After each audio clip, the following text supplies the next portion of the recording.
Alors, on se retrouve aujourd'hui pour un nouveau numéro du Coup de fil à Nami. Et donc, nous recevons aujourd'hui Nicolas Prost, engagé notamment en FFSA GT. Salut Nico. Bonjour Mehdi, ça va? Ça va très bien. Écoute, et toi, comment est-ce que tu te sens? Bah écoute, ça va. Pour l'instant, je dirais qu'il fait beau. J'ai la chance d'habiter à la campagne, donc on a le droit de bouger un peu. Je dirais qu'on n'est pas à plaindre. C'est sûr que c'est un peu spécial pour tout le monde, mais bon, on fait aller. Pour l'instant, je le vis pas trop mal, on va dire. D'accord. Bon, et du coup, est-ce que tu mets à profit ce temps libre pour faire d'autres activités que tu n'aurais pas fait en temps normal? Bah écoute, déjà je profite un peu de passer du temps avec mon fils parce que depuis qu'il est né, c'est vrai que bon, même si ça s'est un peu calmé, j'ai quand même un sacré rythme, donc c'est cool. Et puis ouais, je découvre des nouvelles activités, le jardinage, de genre de trucs que j'avais jamais trop fait. Mais bon, finalement, c'était assez sympa. J'ai essayé de faire du pain, c'est pas très brillant pour l'instant, mais je pense que comme tout le monde, on essaie de s'occuper. Ah, d'accord. C'est du pain avec ou sans gluten? Parce que c'est la mode en ce moment. Alors moi, c'est avec gluten, même si j'ai toujours fait très attention à ce que je mangeais et à m'entraîner, j'ai jamais trop adapté le truc sans lait, sans gluten. Pour l'instant, je suis resté à la vieille école. D'accord. J'ai vu aussi que tu avais partagé le Grand Prix d'Australie 1986 sur ta télé.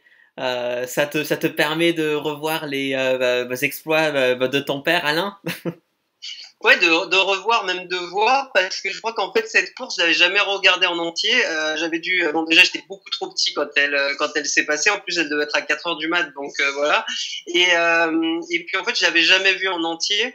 Mais c'est vrai que c'était assez rigolo de la regarder. Bon, pour moi, c'est vrai que c'est assez génial et c'est sympa, mais c'est vrai qu'on voit aussi que c'est une époque différente, des voitures différentes, une course complètement différente parce qu'on voit qu'il y a des écarts énormes qui se créent et tout. Donc, je peux comprendre qu'il y avait quelque chose qui faisait qu'à l'époque, c'était peut-être un peu plus attractif pour les gens. Mhm.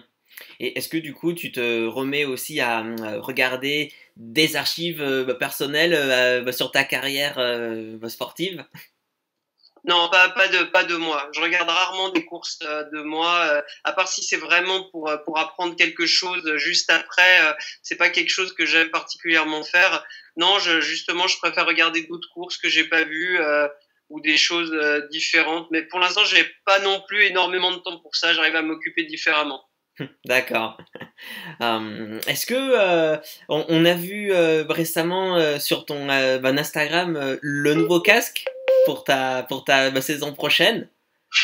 Est-ce que tu peux nous dire un peu quel a été le style que tu as suivi sur ce casque-là? Bah, j'ai toujours adoré les casques à un point limite obsessionnel, on va dire. Bon, pendant longtemps, j'ai eu un casque qui ressemblait pas mal, qui était bleu ciel avec juste le drapeau français. Ensuite, pendant la période Formule 1, j'avais repris plus ou moins exactement le casque de mon père que j'avais un peu fait évoluer un peu plus moderne, on va dire, mais qui était vraiment très inspiré de son casque de F1. Et en fait, l'année dernière, j'ai décidé de reprendre. J'avais retrouvé sur des vieilles photos son casque de karting qu'il avait en 1974-75. Et en fait, j'adore le design qui est complètement super simple. Après, pour cette année, il n'a pas vraiment évolué, il a juste été un peu ajusté, mais le peintre m'a mis des couleurs qui sont vraiment très très vintage. Et c'est vrai que j'adore le rendu, il est super simple, super cool. Après, c'est ce que j'aime dans les casques, c'est qu'ils soient hyper simples. Donc je suis assez content du rendu. Il est parti par la poste. Là, j'aimerais bien le recevoir pour le voir en vrai. Ah oui, d'accord. Donc là, c'est juste sur le visuel 3D pour le moment. Non, c'est un vrai casque. En fait, il a été peint chez Bell, mais il a été peint chez Bell à Bahreïn. Donc maintenant, il faut qu'il revienne. Ah oui, ça va prendre un peu de temps là. Ouais. Et justement, par rapport à ton programme sportif, qui est donc concentré principalement sur le FFSA, est-ce que cette quarantaine, cette période-là, ça met un peu en question la présence de partenaires, de sponsors qu'est-ce qui se passe? Bah, c'est sûr que cette période, elle fait un tout petit peu peur à ta personne, à tout le monde, je veux dire, et personne sait vraiment de comment on va en sortir. Alors c'est vrai qu'on fait des points réguliers avec l'équipe, avec les partenaires, soit les miens, soit de l'équipe pour voir. Bon, pour l'instant, je dirais qu'il y a pas péril en la demeure, mais on sait, voilà, il faut pas que le virus dure trop longtemps et qu'on ait un vrai cataclysme dans l'économie. Je pense que tout le monde est dans une position d'attente et on espère que, voilà, que de toute façon, c'est en réglant le problème du virus qu'on pourra aller de l'avant. Malheureusement, on peut pas faire grand chose au niveau course auto aujourd'hui, mais c'est vrai que comme tout le monde, on est un peu dans l'expectative de savoir qu'est-ce qui va se passer. Qu'est-ce que tu penses de l'organisation de SRO qui n'a pas hésité à décaler par exemple les coupes de Pâques en juillet et à modifier en profondeur déjà son calendrier français? Je pense que SRO, ils ont toujours prouvé enfin, SRO ou les autres, hein, je veux dire aujourd'hui, que ce soit bon, bien sûr les grands organisateurs comme la FIA ou l'ACO ou SRO ou Max Mammers, tout le monde sait organiser des courses, tout le monde sait réagir et je pense que tous les championnats sont en train de gérer relativement au maximum de ce qu'ils peuvent faire la situation. Le problème, c'est que personne sait où on va, on ne sait pas si on pourra recommencer en juin, en juillet, en septembre ou en 2021. Donc, je pense qu'ils sont tous au fait des choses. Après, il y a un moment, si ça se concentre trop, on n'aura pas assez de circuits pour trouver toutes les dates. Mais je pense qu'en France, c'est quand même un peu plus facile de gérer les championnats français qui courent sur des championnats en France que les championnats qui veulent aller à tous, ils veulent tous aller à Spa, à Silverstone et à Monza. Il n'y aura pas de place pour tout le monde à un moment. Oui, ça va faire bouchon. Pour le côté physique, est-ce que tu suis un programme en particulier pour garder la forme et éviter de manger trop de pain? Ouais, non, alors pour côté physique, je dirais que c'est presque je dis pas que c'est une aubaine, mais du coup, ça me laisse énormément de temps pour m'entraîner, pour reposer. Ça faisait très longtemps que j'avais pas eu vraiment une longue période off comme ça où je peux vraiment entraîner. Et finalement, ça, je me dis que je vais vraiment m'en servir pour me remettre au top. Pas que j'étais pas au top, mais c'est vrai que bon, le corps fatigue à force d'enchaîner les voyages, les courses. Et de ce côté-là, je dirais que ça me fait pas trop de soucis. D'accord, bon, ça, tu vas mettre ça à profit. Exactement. Et est-ce que aussi tu te transformes en professeur pour ton fils, pour l'aider à faire des cours, faire des devoirs? Ouais, alors moi, sa mère s'occupe des devoirs et moi je m'occupe du foot pour l'instant.